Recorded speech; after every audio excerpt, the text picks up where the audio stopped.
Muy buenas tardes a todos. En representación del Comité de Legislación e Impuestos de AmCham, es un honor darles la más cordial bienvenida a este webinar dedicado a la entrada en vigencia del nuevo Código de Procedimiento Civil en Panamá. Antes de comenzar, deseamos extender un especial agradecimiento a nuestros patrocinadores, cuyo apoyo ha hecho posible la realización de este espacio de análisis y diálogo. Hoy nos reunimos para conocer de primera mano los principales cambios que aborda el Código de Procedimiento Civil.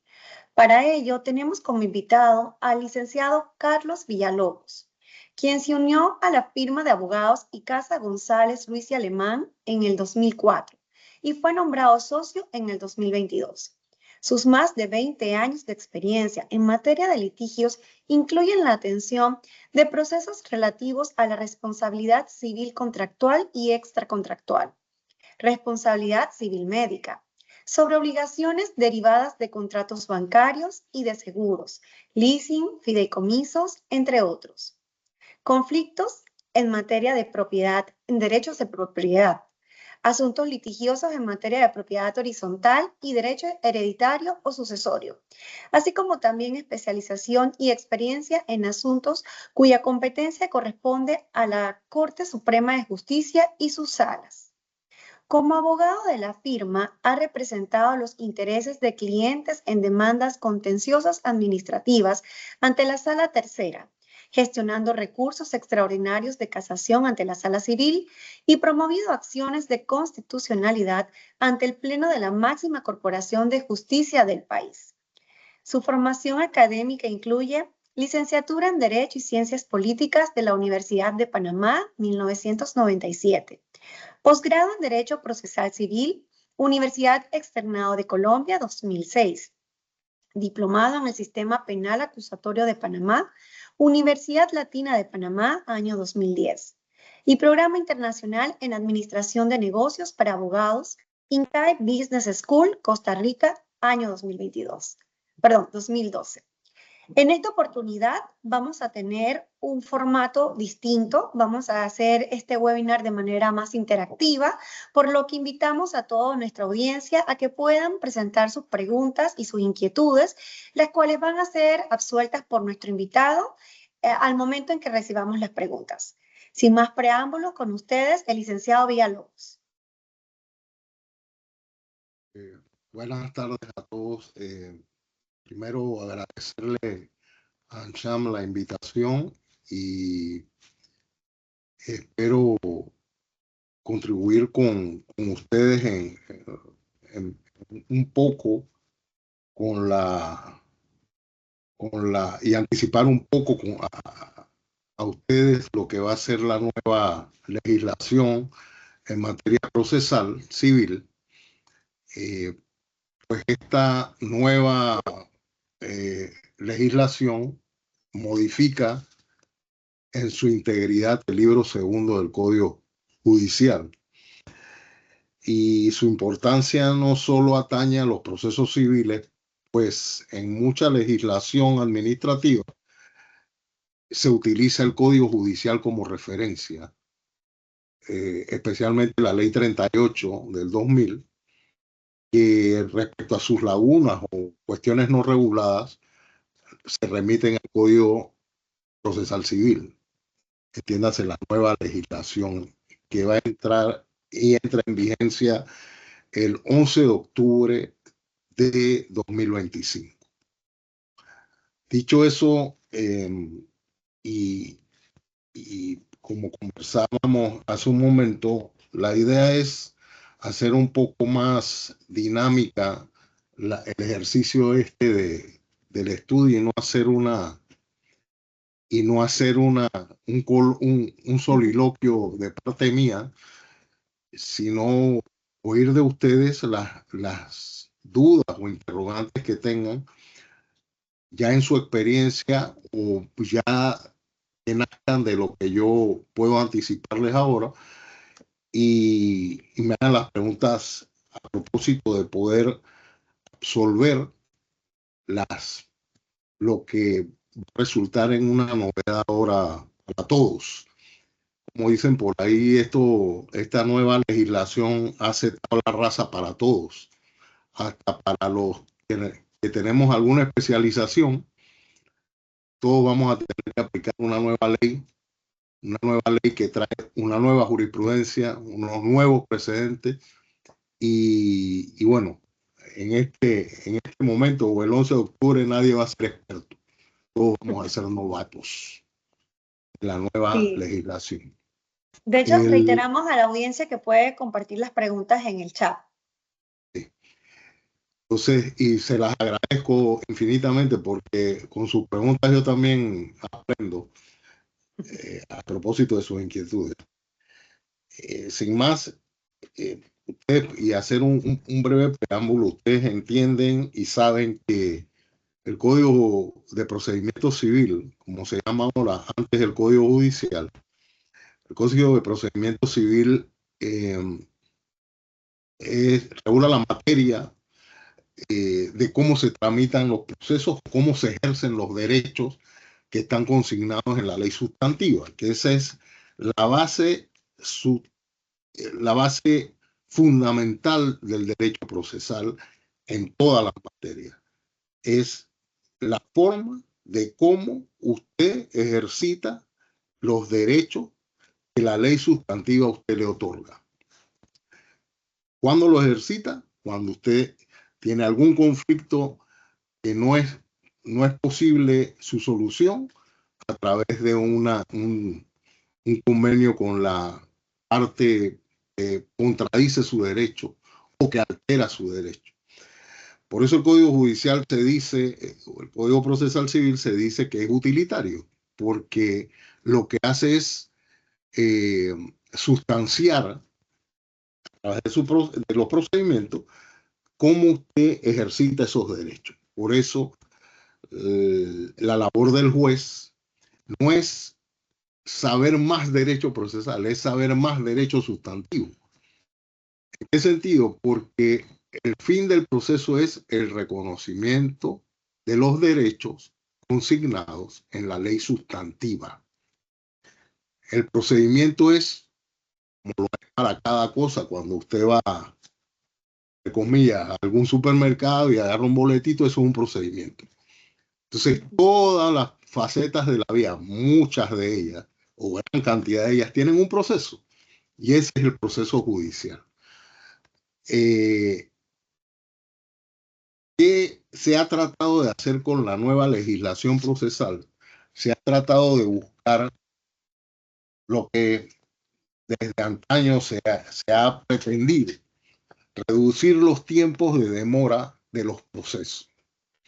Estos tiempos de demora también a veces somos muy exigentes respecto a estos tiempos de demora porque agrupamos dentro o incluimos dentro de esa demora las demoras que son naturales del mismo proceso. O sea, los procesos no son inmediatos. Los procesos necesitan un trámite. ¿Para qué? Para garantizar los derechos tanto del demandante como del demandado.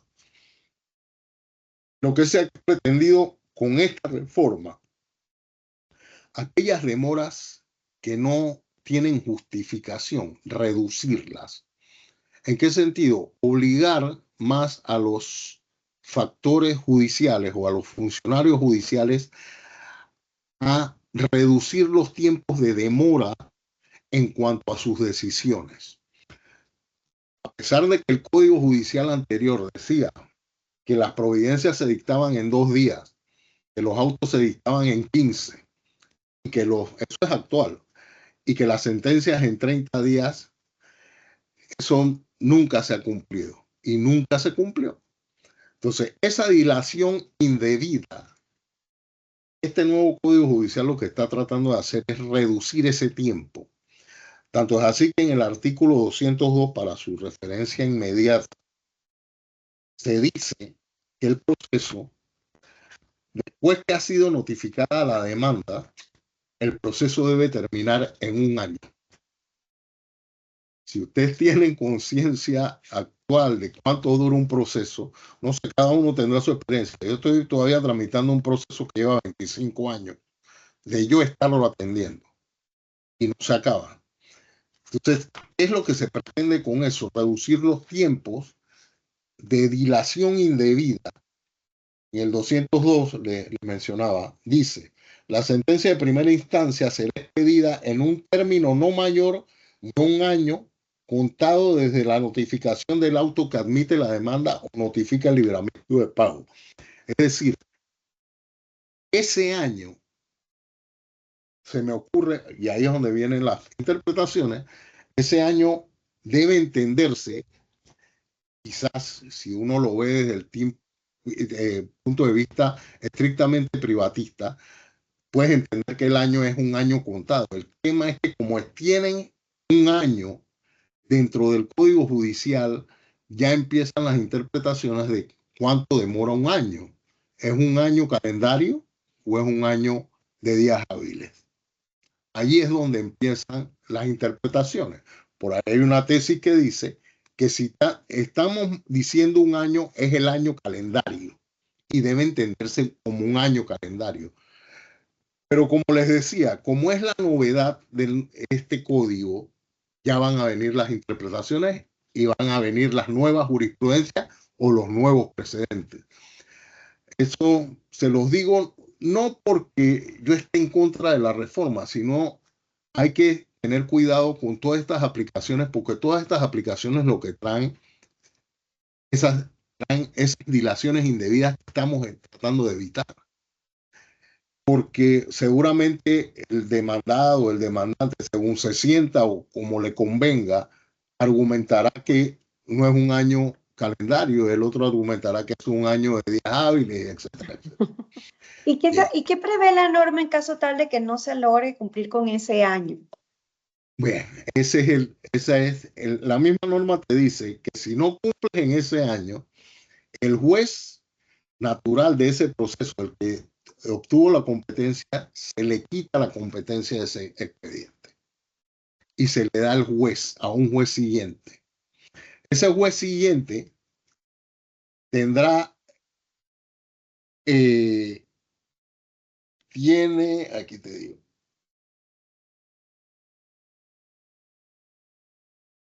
ese juez siguiente también, cuando se le pasa el expediente, estoy buscando el término en que el otro debe fallar. El otro debe fallar en 3 meses, me parece que es. Sí. Luego que adquiere la competencia sustituida del juez titular.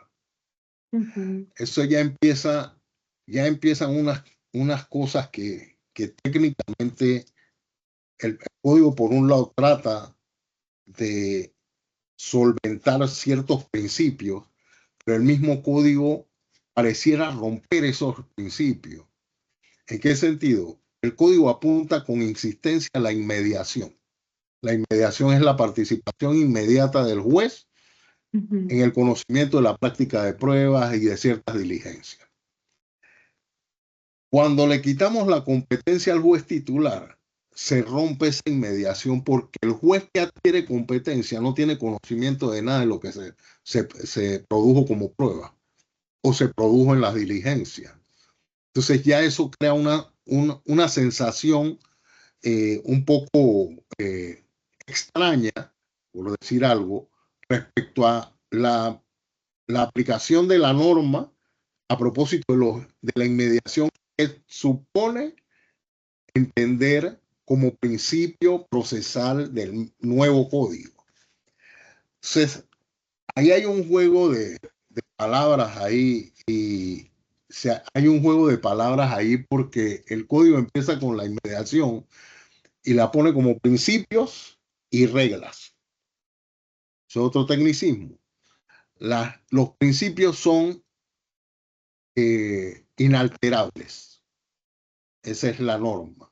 Un principio no admite contrario. ¿Qué pasa? Cuando llamamos a las cosas como principios, uno mismo le pone el ganchito de decir esto es inalterable. ¿Por qué? Porque si pusieras, esta es una regla técnica, cualquier principio, cualquier regla técnica tú la puedes variar según convenga para los propósitos de terminación del proceso, por ejemplo, pues, o de ejecución del procedimiento. Pero entonces, eso se los digo solamente para que vean que lo que viene de nuevo trae una intención que para mí es correcta, pero tiene muchas cosas que hay que disipar para que no se vuelva una complicación cuando estamos en el proceso específico, que es lo que creo que puede suceder. Yo escogí para esta charla el proceso ordinario, que técnicamente es el proceso que llama casi todas las figuras procesales a propósito de la tramitación. El proceso ejecutivo es mucho más simple, los procesos sumarios son más simples. El proceso ordinario tiene la característica de atender casi toda la normativa, toda la doctrina a propósito de todo lo que un proceso conlleva, incidentes, excepciones, defensas a través de contestación. Y bueno, de hecho, disculpe que le sí, interrumpa, tenemos dos preguntas en el chat. Se las voy a leer porque de pronto pueden guardar relación con lo que nos iba a continuar comentando, ¿no? Dice una de ellas, ¿considera usted que con la entrada en vigor del nuevo Código Judicial, la Ley 415 de 2023, la cual guarda relación con la presentación de avalúos para remates judiciales, que quedará derogada? Mi opinión es que sí. Y le voy a explicar por qué. Si usted lee la ley 415, la ley 415 deroga una ley específica y no deroga esta ley específica. Entonces, técnicamente, porque ahí lo que hay es como un tema de temporalidad en cuanto a que, habiendo sido aprobado el Código Judicial, el procesal nuevo, el procesal civil, en el medio apareció la 415, pero la 415 se refiere al Código Judicial y no se refiere al Código Procesal Civil nuevo. Entonces, malamente puede haber derogado ese 415 el Código Nuevo. Y el Código Nuevo nos reenvía de nuevo a la antigua fórmula, que era que el acreedor podía disponer en la escritura cuál iba a ser la base del remate. Eso es lo sustancial de esa reforma. Que convenidamente en las escrituras de los acreedores, dígase bancos, ellos proponían él y el duro, bueno, la base del remate será esta. Entonces, con la ley 415, desde mi visión populista, inventaron esto del avalúo, que lo que crearon es más perjuicio que utilidad para los procesos, porque lo que han hecho es complicar más el procedimiento con esto de los avalúos. Así que concretamente yo sí estimo que esa ley queda derogada. Esa ley, la 415, para efectos de su aplicación, deja de existir. Tenemos otra pregunta. Dice, me gustaría escuchar su opinión sobre el traslado de los procesos ejecutivos a los juzgados de insolvencia, dado que solo hay 4 juzgados para el primer circuito judicial. ¿Considera usted que la mora en este tipo de procesos continuará o mejorará con la entrada del nuevo código con la entrada del nuevo Código Judicial?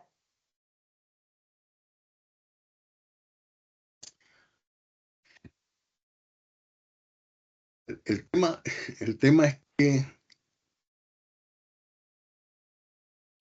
la mora judicial es una enfermedad mundial, no es de Panamá nada más. El tema con los procesos, incluyendo los ejecutivos, es las dilaciones no justificadas por parte de los jueces o por parte de los tribunales. Entonces, ¿cuáles son esas dilaciones injustificadas? Que no haya nada que efectivamente demuestre cuáles son las demoras en estos procesos. El tema está en que si tenemos 4 tribunales, ojalá fueran más, estos 4 tribunales se van a tener que encargar de un asunto que es sustancialmente gravoso a la atención de tan pocos tribunales. porque, por ejemplo, yo tengo clientes que tienen 600 remates, otros tendrán 700, pero el año nada más tiene 365 días. Entonces, hay algo, o es mi opinión, pues extraemos del órgano judicial el tema que no es decisión jurídica. Por ejemplo, vender un bien. Vender un bien no es labor de un juez. Vender un bien, si ya llegamos a la etapa de venta del bien, que es realizar eh, patrimonialmente, realizar eso, volverlo dinero a favor del acreedor, pero eso ya después que pasamos la etapa de excepciones y tal, eso debe quedar en otra instancia, no sé cuál sería, pero tendría que ser otro tipo de agente que no distraiga a los jueces de hacer u ocupar su labor en venta de bienes. Eso no es parte de una labor de un juez. El juez decide si usted tiene derecho o no tiene derecho. Pero vender un bien me parece que no forma parte de la labor que debe realizar el juez. Así que mientras tengamos esto en manos de los jueces, va a haber una demora. Obviamente, como pregunta el colega, obviamente la demora se va a incrementar porque ha reducido de 16 juzgados aquí en Panamá, por lo menos, ¿no? Ha reducido a 4 quienes pueden atender los remates. Eso es obviamente que va a existir una demora y se va a incrementar. Es que la solución no está en especializar o especializar o pretender enviarle eso a los juzgados especializados y una carga de trabajo tan grande como la que se le va a enviar, solo basta hacer la estadística de cuántos juicios ejecutivos entran a los juzgados, que realmente es una acción de cobro a través de un tribunal. Eso hay que legislarlo más profundamente. Y es una labor que no solo le toca a la parte judicial, le toca también a nosotros, los privados, los que hacemos negocios, ver cómo se remedia eso de otra manera, que no apunte a la solución a través de un juzgado. Alguna vez yo estuve en una comisión que querían ver lo de los juzgados de comercio y yo les decía que parece un pensamiento muy drástico. Yo les decía, miren, lo que tienen que hacer con los juzgados actuales es que la mitad de los juzgados atienda cosas comerciales. ¿Pero qué cosas comerciales? Las que aparecen en el artículo 2 del Código de Comercio, por lo menos. Porque usted no puede tener un juez llevando a cabo una sucesión y al día siguiente está resolviendo sobre un problema de tarjeta de crédito.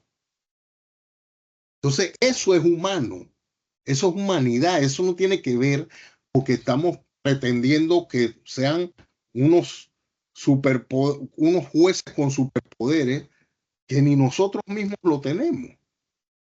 Yo para hacer una demanda, yo me tomo mi tiempo, pero cuando llega usted donde el juez, usted pretende que el juez, que además de su caso, que tiene 1000 más, pretendemos que el juez falle al día siguiente, lo que a nosotros nos ha demorado 2 meses en hacer una demanda. Entonces, a veces somos injustos con la visión a propósito de eso.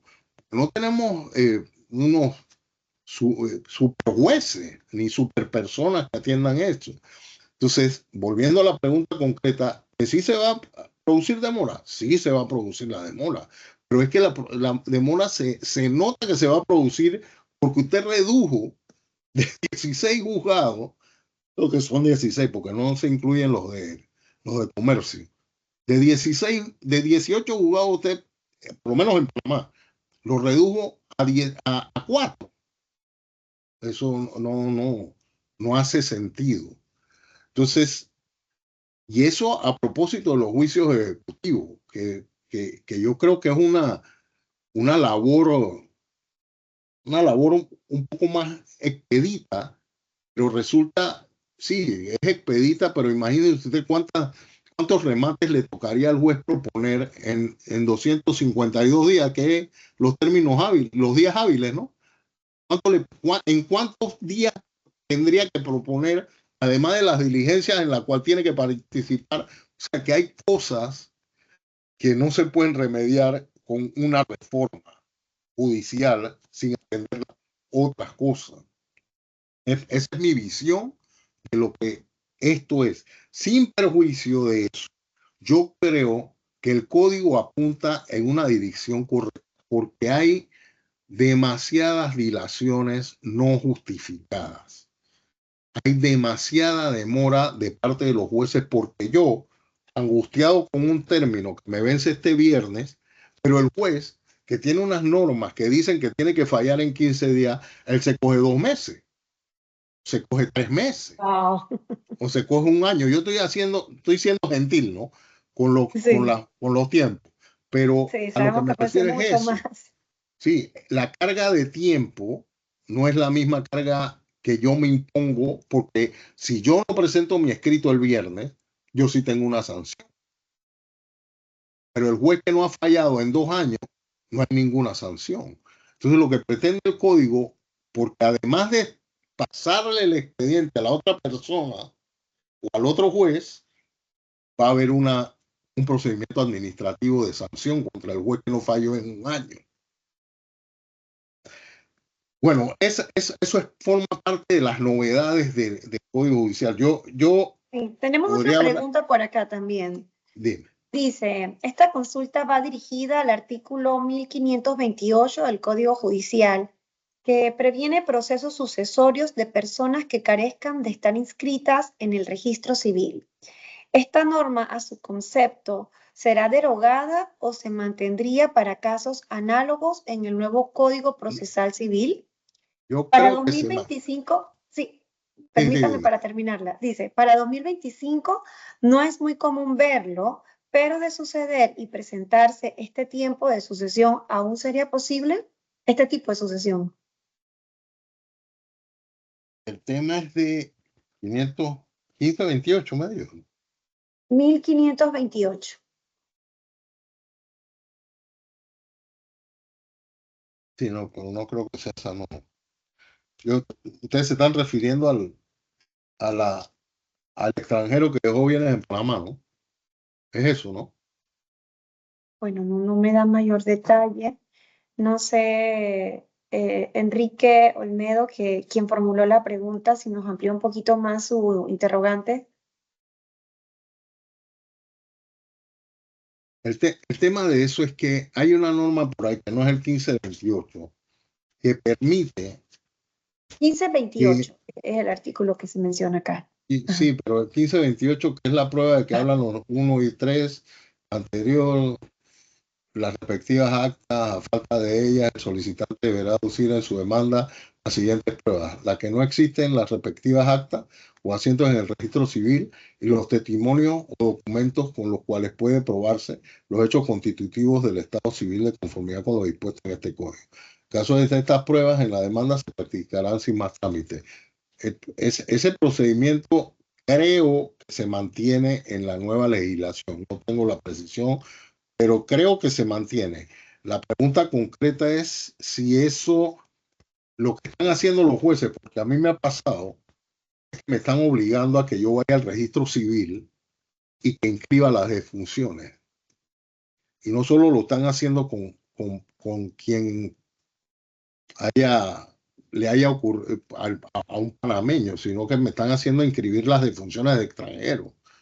Eso también es otra cosa mala, por decir algo, porque el,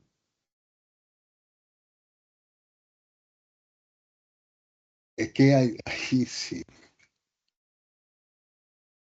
La pregunta concreta es si eso se mantiene. Yo creo que sí se mantiene. Yo creo que sí.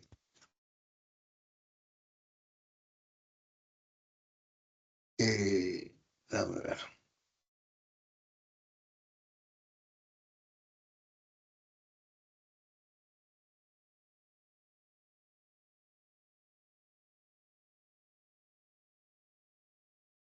Bueno, aquí nos amplían un poquito sobre esa pregunta. Dice, me refiero a personas que murieron hace mucho tiempo, 90 o 100 años, y nunca se les expidió una cédula AV en caso de que esa persona haya sido panameño.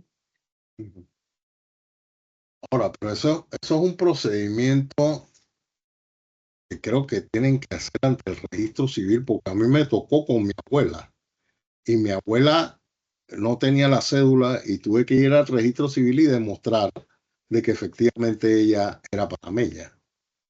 Y a través del registro civil sí se pudo hacer esa gestión. Yo lo que no creo es que el proceso sucesorio está hecho en el Código Judicial para hacer la transmisión de bienes hereditarios. Entonces, pretender procedimientos como el que aquí aparece es hacer como una especie de proceso declarativo dentro de un proceso de sucesión, lo cual no es técnicamente apropiado, porque usted, a través de testimonios, de documentos, usted, dentro de un proceso sucesorio, va a pretender determinar hechos que regularmente está llamado a conocerse a través de un proceso declarativo, que bien puede ser no contencioso, pero no sé, este sistema aquí no, no lo veo como dúctil a los propósitos de esto que me están diciendo actualmente. Yo diría, yo en lo particular, yo me dirigiría a la registro civil, al registro civil. Eh,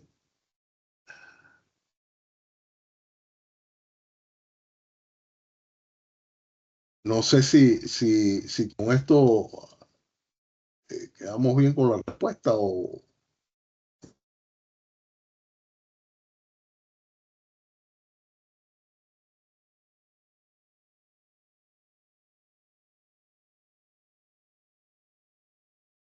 Si Algo. gusta puede, si gusta puede proseguir. De momento no tenemos ningún comentario. Bueno, aquí le agradecen por su respuesta.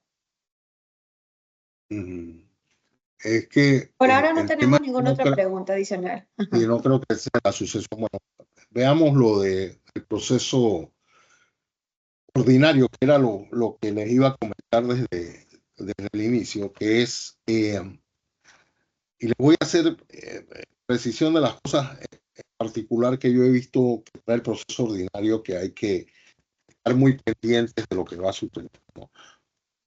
Lo primero, hay un tema respecto a la enunciación de la cuantía. El código de proceso civil habla de una fórmula en cuanto a establecer la cuantía de la demanda que yo no sé, a lo mejor en el foro si hay litigantes y los que no. El código judicial actual te decía que tú en la demanda tú pones como cuantía, tú pones tu capital y de hecho los intereses van de cuenta de que cualquier obligación que tú exijas genera intereses, ya sea cuando se dicta la sentencia o ya sea desde el principio cuando la obligación no ha sido impaga. Entonces, actualmente entonces el Código Procesal Civil nuevo, en un artículo que un poco confuso, te propone que dice, tiene que poner como pretensión el total de la cantidad líquida y los intereses vencidos, o sea, los vencidos hasta el momento en que demandaste, que se reclamen al tiempo de la presentación de la demanda, sin tomar en cuenta los frutos, intereses, multas o perjuicios reclamados como accesorios que se causen posterioridad a la presentación de la demanda. Eso que no, que parece como tonto y no tiene ninguna trascendencia. Lo que pasa con ese artículo es que pareciera decir que utilizando la congruencia, o decir, el juez no puede fallar más allá de lo que se le pide, el juez solo estará limitado a tu pretensión inicial que lleva el capital y los intereses cuando demandaste. Pero los intereses que se van causando pareciera que no los podría incluir por esa redacción que está en esa norma. Eso es importante vigilarlo porque esa norma como está redactada crea un poco de confusión. Y el tema con esas confusiones es que si esas confusiones se dejan ahí, la situación que va a ocurrir, que es la novedad de este código, es que como todos los precedentes a propósito de este código ya no serían actuales, podría ser que el juez entienda este artículo de que él no tiene que calcular los nuevos intereses por los límites de la congruencia.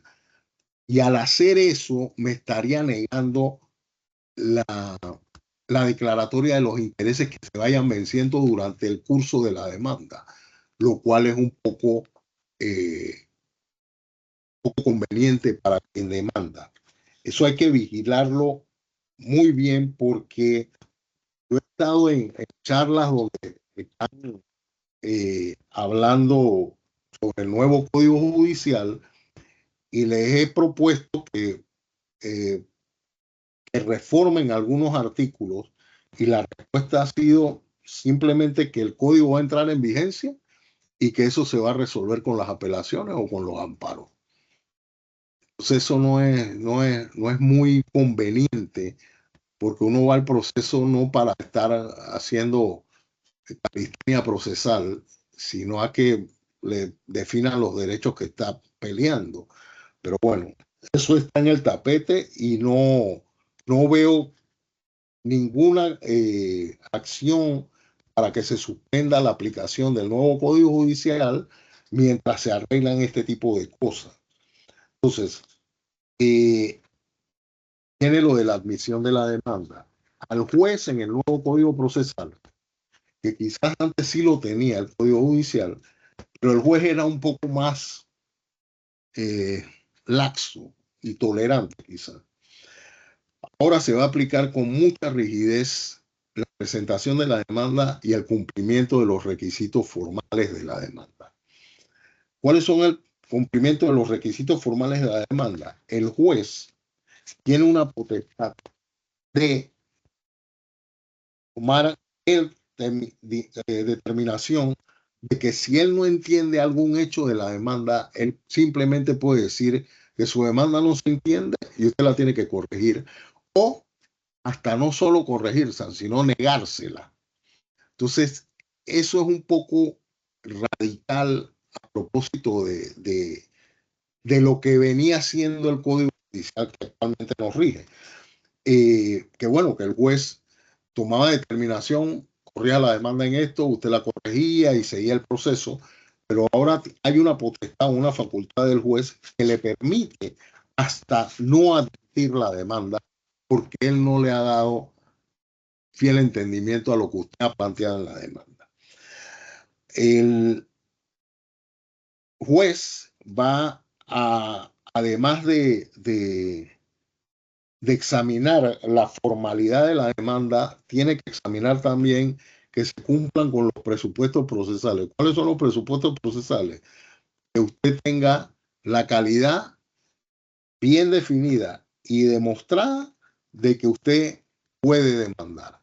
Entonces hay que estar muy al día respecto a las pruebas que debemos aportar junto con la demanda y etcétera.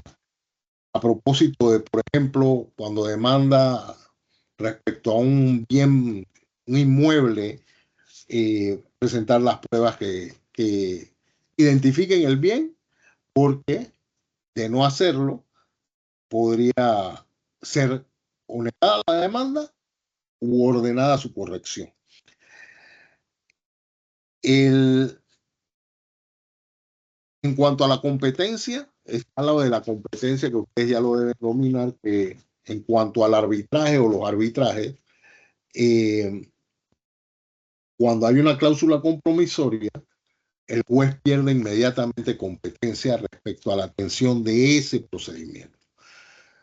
En el artículo 395 del Código Procesal señala que la demanda será rechazada de plano ante la existencia de una cláusula compromisoria y el juez deberá enviarla al tribunal de arbitraje acordado por las partes o el que disponga la ley. Eso tiene una estructura que no la previeron. ¿En qué sentido? Cuando usted tiene la cláusula compromisoria, usted ha tenido que ir al tribunal arbitral, sea SECAP o sea cualquiera de las instituciones que manejan los arbitrajes, y de allí surge un procedimiento que al final termina constituyendo un tribunal arbitral. El tema que esta norma no toma en cuenta de que si yo, el juez, veo la cláusula compromisoria, yo tengo que reenviar eso a un tribunal arbitral que no está creado. Entonces, esa norma, no esa trascendencia que le han dado a esa norma, no es adecuada porque el juez no puede enviar a ningún tribunal arbitral porque no existe ese procedimiento que está ahí. Lo apropiado hubiese sido que presentada la demanda y habiendo una cláusula arbitral, que la demanda no se admitiera por las razones expuestas por la misma ley y por la ley que regula el arbitraje en Panamá. Eso es otro tema que va a haber, y yo les decía al principio, este tipo de cosas van a crear demoras o dilaciones indebidas respecto al procedimiento si no se arreglan desde ahora. Y es lo que yo he estado proponiendo en cada una de las charlas que hemos estado dando a propósito de arreglar la situación. Hay un tema en cuanto a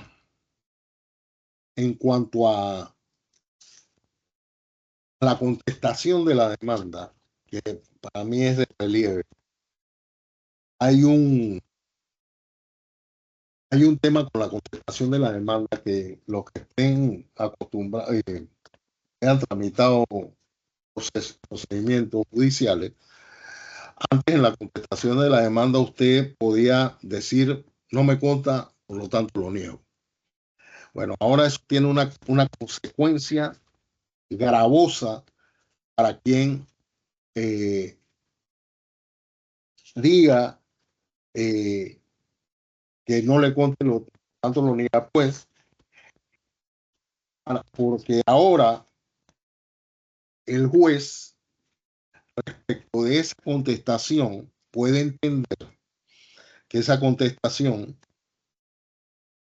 si admite confesión, puede entenderse que usted aceptó el hecho.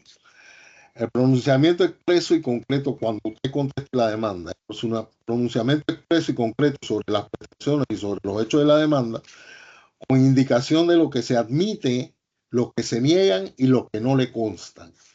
En los dos últimos casos deberá manifestar en forma precisa, unívoca, las razones de su respuesta y si no lo hiciera, así se presumirá cierto el respectivo hecho que pueda acreditarse mediante confesión. ¿Qué quiere decir eso? Que el juez, habiendo usted contestado sin decir sus argumentos de por qué contesta que no, el juez puede entender que usted confesó ese hecho. Eso es un poco delicado porque esa interpretación está sometida a la que subyace en él, es que el hecho, aún yo diciendo que no me consta y el juez entendiendo que lo confesé o lo admite como cierto, el primero tendría que calificar el hecho si ese hecho por sí mismo admite confesión de acuerdo a la ley. Pero es un tecnicismo que subyace a la situación, pero que se ha propuesto ahí, y insisto en esto, las normas que están ideadas aquí, estas normas están dirigidas a que el juicio camine sin dilación. El tema es que hay muchas cosas que trascienden al fondo del mismo proceso y yo creo que no le han dado la evaluación adecuada a ese tipo de, de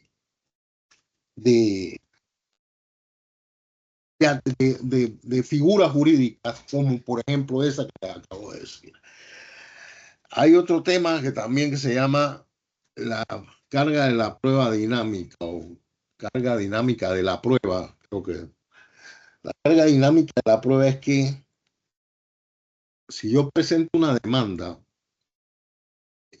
antes que la carga procesal la tenía el demandante, hay ciertos casos donde el demandado es el que tiene mayor facilidad para aportar la prueba.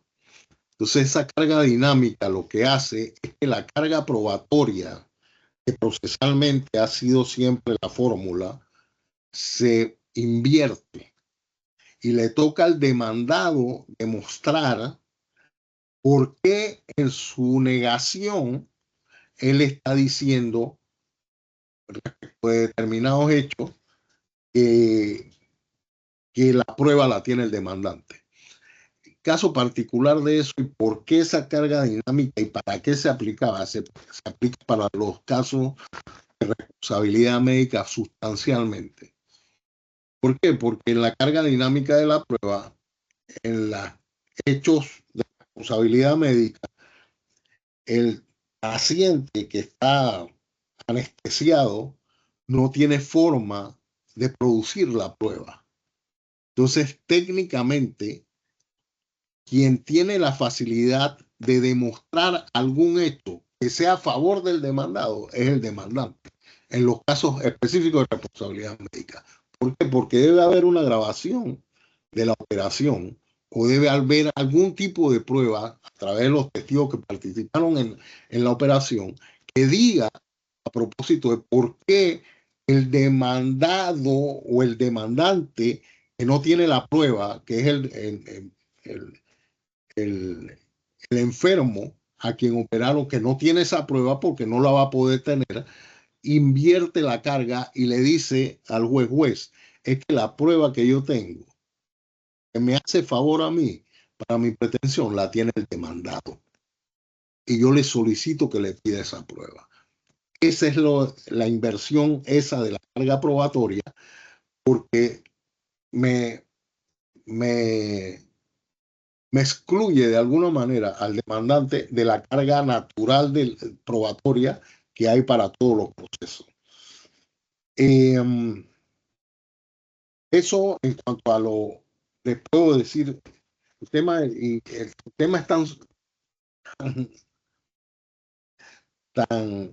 abundante a propósito de lo que es el nuevo proceso, que yo creo que harían falta varias sesiones de estas para entender toda toda la las particularidades que se han creado. Por ejemplo, el Código Judicial, eso es otra cosa que se estilaba mucho, que cuando yo no podía obtener la prueba, yo le decía al juez, pídale la prueba de informe a X entidad. Y el juez iba a la entidad y mandaba un oficio. Ahora eso tampoco se podrá hacer. Es lo que ahora propone el nuevo Código Judicial, que todas las pruebas que usted pueda obtener a través del derecho de petición, es el que tiene todo el mundo de pedirle a cualquier entidad, dame la prueba tal. Bueno, eso quedó eliminado en cuanto a la prueba de informe. Usted tiene que ir con todas sus pruebas. Por eso les decía que ya las demandas no van a poder ser, no te preocupes, la prueba esa la pedimos prueba de informe. Usted va a tener que ir con todas sus pruebas. La resolución que había dictado la NAM o el otro y usted va a discutirla, ya usted tiene que ir con todas esas pruebas al proceso. No hay oportunidad. Hay una oportunidad, es 10 días antes de la audiencia, usted puede hacer nuevas pruebas, pero esas pruebas tienen que ver con el caudal probatorio que haya presentado el demandante y demandado, y ya no hay la oportunidad duplicada que había en el Código Judicial viejo, que era, yo puedo presentar las pruebas en la admisión de la demanda o en mi contestación, y después en mis 5 días, después cuando lo abran a prueba, eso quedó eliminado. Entonces usted tiene que aducir todas sus pruebas, Al momento de todas, presentar la demanda, entonces. en la demanda o en la Ajá. contestación. Usted no va a tener otra oportunidad para eso.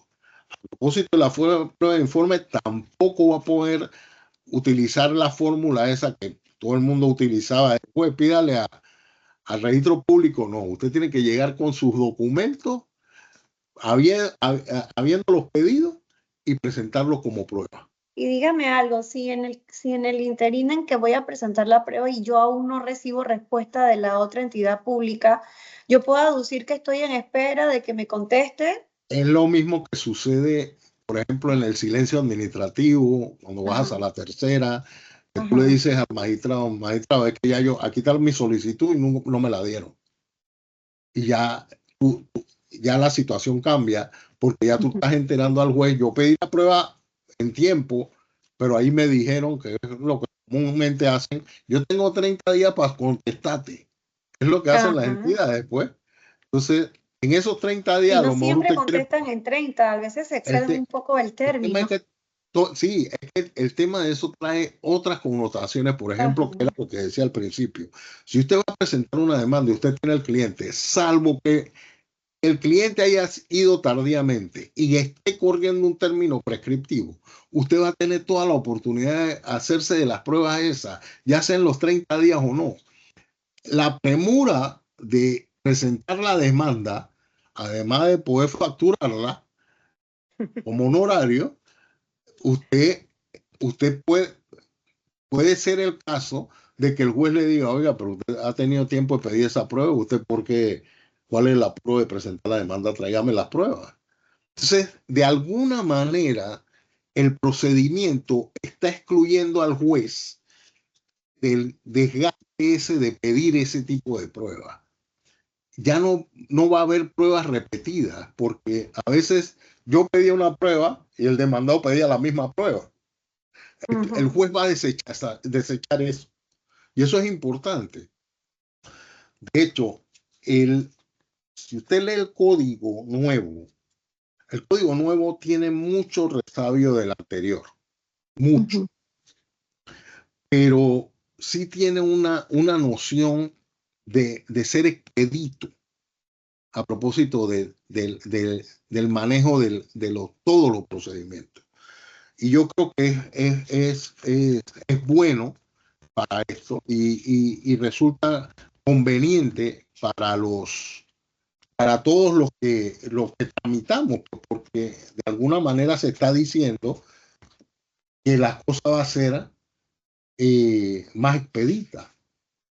El, el, hay cosas, por ejemplo, que hay muchas cosas específicas que a lo mejor son de su interés. En el proceso ejecutivo, por ejemplo, hay una serie de cosas que le devuelven el, al acreedor una imposición que no debe ser. Por ejemplo, en los procesos donde hay PHs, propiedades ubicadas en PH, ya le están devolviendo expresamente al acreedor hipotecario, le están diciendo que apenas presentan el proceso ejecutivo, tú te tienes que encargar de pagar las cuotas de mantenimiento. Yo sé que Sí. eso está ocurriendo ya, que no debe ser. Y el ejemplo que yo doy de eso, y algún día me lo dijo el profesor Barzallo, como cuando usted llega a un restaurante y usted se sienta a comer, y cuando termina de comer, le traen la factura y su factura dice más de lo que usted gastó. Entonces el dependiente le dice, oye, pero esto está muy inflado. Y hay cosas que yo no comí. No, no, pero es que el que estaba aquí no pagó, entonces el que lo tiene que pagar es usted. Entonces, eso es lo que está pasando en Panamá. En Panamá Ujú. están dándole la carga obligatoria a personas que no tienen la obligación de haber pagado eso. Y al deudor, ¿por qué? Porque se lo cargan al bien y le ponen la obligación al bien como si fuera real. O sea, esa obligación que es personal, que es la cuota de mantenimiento, Eso no es una obligación real, pero se la están poniendo así y los bancos van a terminar pagando esa novedad. El otro tema que hay, que a lo mejor también les interesa, uno de los títulos ejecutivos Sí, que se licenciado, nada utiliza, más para ya se comentarle que acabó. ya estamos sobre la hora. Sí, sí. No, y nada más les menciono para que lo vean, que les puede interesar. Búsquense el 732 ordinal 10. Habla sobre la, la certificación adverada por el contador público, donde dice que a mí me deben tanto, que es la que se usa para la tarjeta de crédito. Ahora dicen que además de la certificación adverada, tiene que presentar otras pruebas, pero no dice qué pruebas son. Yo me imagino que serán los libros del banco, será donde diga eso. No sé. Wow. Pero oiga, agradecido y disculpen el, el, el corre así, pero es que el tiempo tampoco Sí, es no, nube comprendemos con que es un nosotros. tema bastante extenso y técnico y bueno, definitivamente que da para muchas otras sesiones más para abordarlo con mayor detalle, ¿no? Bueno, no sé Sí, si hay alguna otra pregunta de la audiencia. Por ahora, pues no veo nada.